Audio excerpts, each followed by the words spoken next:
Hey guys, it's Ian at SS8000 Cars, and I'm talking to you today from Castle Combe down in Wiltshire. And what a beautiful place it is. I know you've been here before with us, and it's the manor house tucked away in the village of Castle Combe, where Dr. Dolittle was filmed.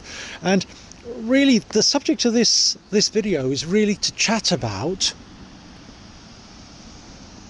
the Panamera 4S. Now, I have one here in the car park which is amethyst metallic, which is a sort of very dark metallic purple, I guess, to you and me. And I wanted to talk about the differences between this and the e-hybrid that we're running at the moment, with the label of which is best to use on a daily basis. So this one obviously has completely different alloys, but they are 21 inch, very much the same as ours are. It has the sports design pack, and in truth it has the privacy glass, it has the sports tailpipes, except in this instance it's accompanied by the full sports exhaust. So that's quite an interesting point, because quite a number of people have asked me whether or not the sports exhaust, the full sports exhaust, is worth the 2,500 that Porsche charge for it.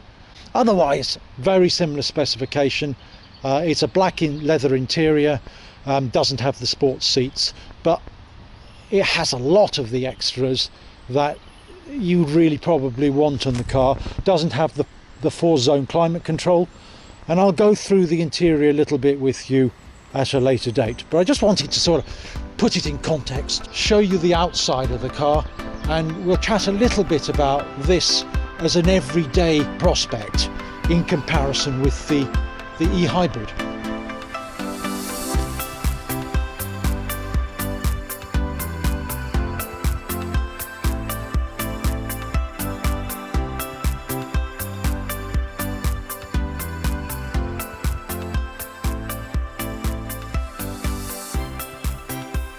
So I thought I'd chat about the comparisons between the 4S, which I'm obviously driving now, and I'm just going to dial up the sports exhaust, which you may be able to see down here, and dial up prevent it from start and stopping when we come to a halt, because I just thought it makes for an interesting video, and especially when it's this fresh. So I came straight out of my e-hybrid into the 4S, and so I've had a chance to use the 4S round the same country lanes that I had the hybrid in a couple of weeks ago, but also, and probably more importantly, I've had a chance to ascertain really what the power delivery is like, also the difference in weight, because there is a difference in weight, and chat about it fresh, because I know a lot of you that are looking at buying a Panamera will be considering either the 4S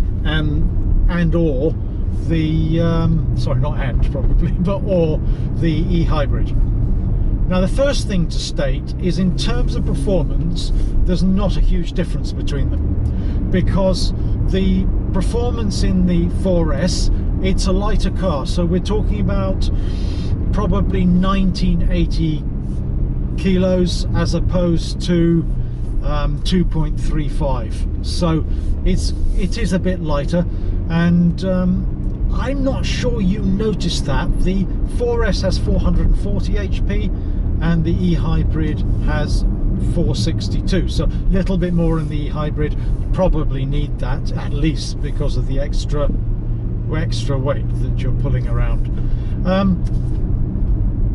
Yeah, I genuinely think, though, when you're using the power on the motorway, it's very difficult to tell the difference between this and the e-hybrids. I have said on a couple of videos now that I'm really quite impressed with the e-hybrid and the way that it goes around corners, and there's no question it handles very competently.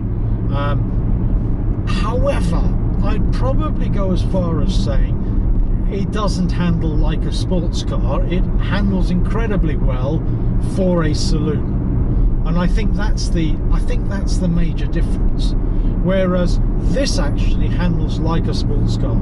It's unbelievably light on its feet, and I find it quite rewarding to drive, which I have to say you wouldn't necessarily say that of too many almost 2-ton saloons. But this has got the way it changes direction is absolutely gorgeous.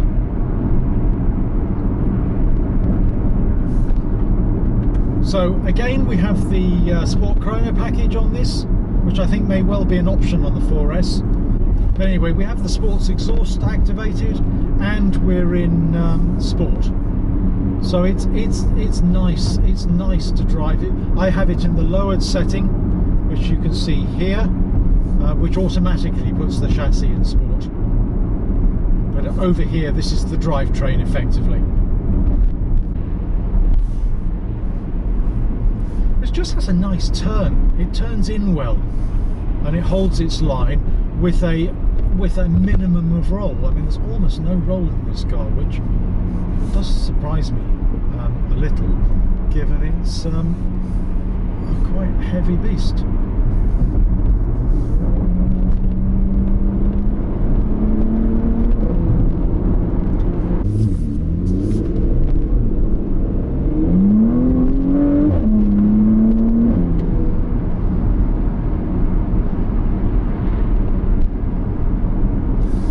Makes a nice noise too.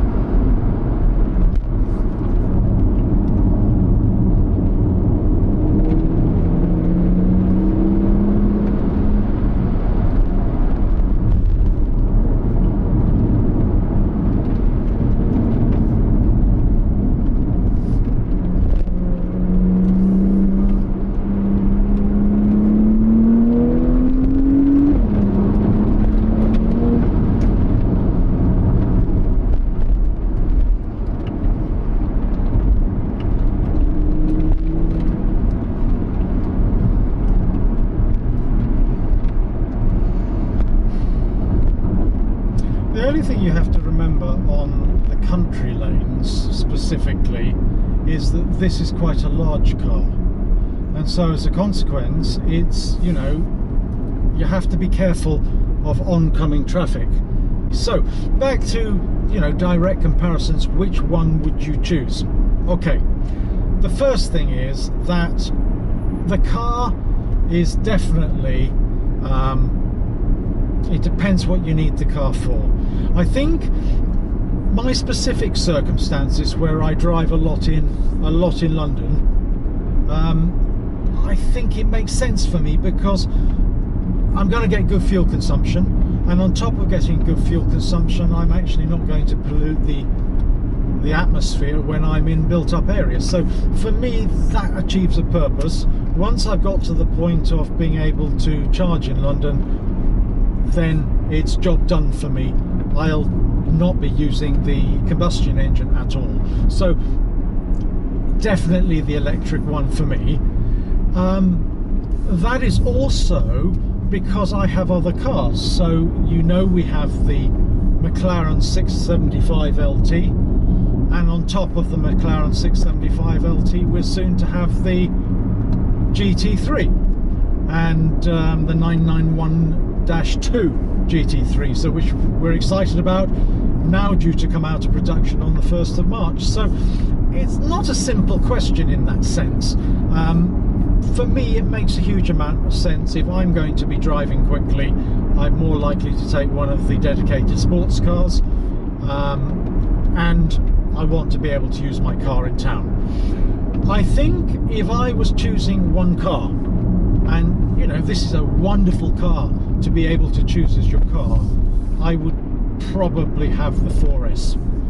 I think it's lighter on its feet, no difference in overall power, but probably because it's lighter, it doesn't pitch to quite the same degree. Now, the hybrid doesn't really pitch, so it's matters of perfection, I suppose, in a way, this doesn't pitch at all. It's absolutely spectacular in the way that it manages its power delivery, and the cornering prowess in the car is just remarkable. Now, I had one of these on full review about 5 or 6 months ago now, and I commented at the time that I thought from a road holding perspective it was an exceptional car. This has merely reconfirmed that. And again, if I was using this car every day as my only mode of transport, there is no question at all, I think I would have the 4S.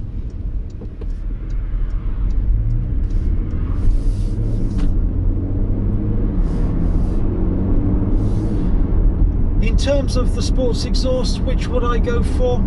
I think I wouldn't go for the sports exhaust. I think I like the sound that my one makes when I've got it in engine mode, and as a consequence of that, probably the extra decibels aren't necessary for me. But again, that's because I have other cars that I can go make a noise in if I want when driving in a spirited way. So, you know, nothing's perfect, but my view is definitely, I think I wouldn't choose the sports exhaust. I think these things are very subjective, and they're very much based upon what you want out of a car yourself.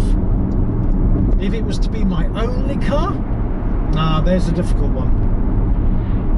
No, I think I'd save the £2,500, go with the specification without the sports exhaust. Other than that, in every other way, it's a wonderful driving experience, even although this one is not kitted as well as mine. It's just wonderful to drive. Totally wonderful to drive, and it's a totally lovely environment in which to drive. Just truly beautiful. Alright guys, I'll run round the outside later on, maybe tomorrow morning at this stage. Hope you enjoyed the just sort of brief video on the comparisons between the e-hybrid Porsche Panamera and the Porsche Panamera 4S. Thanks for watching. Catch you up with the next video.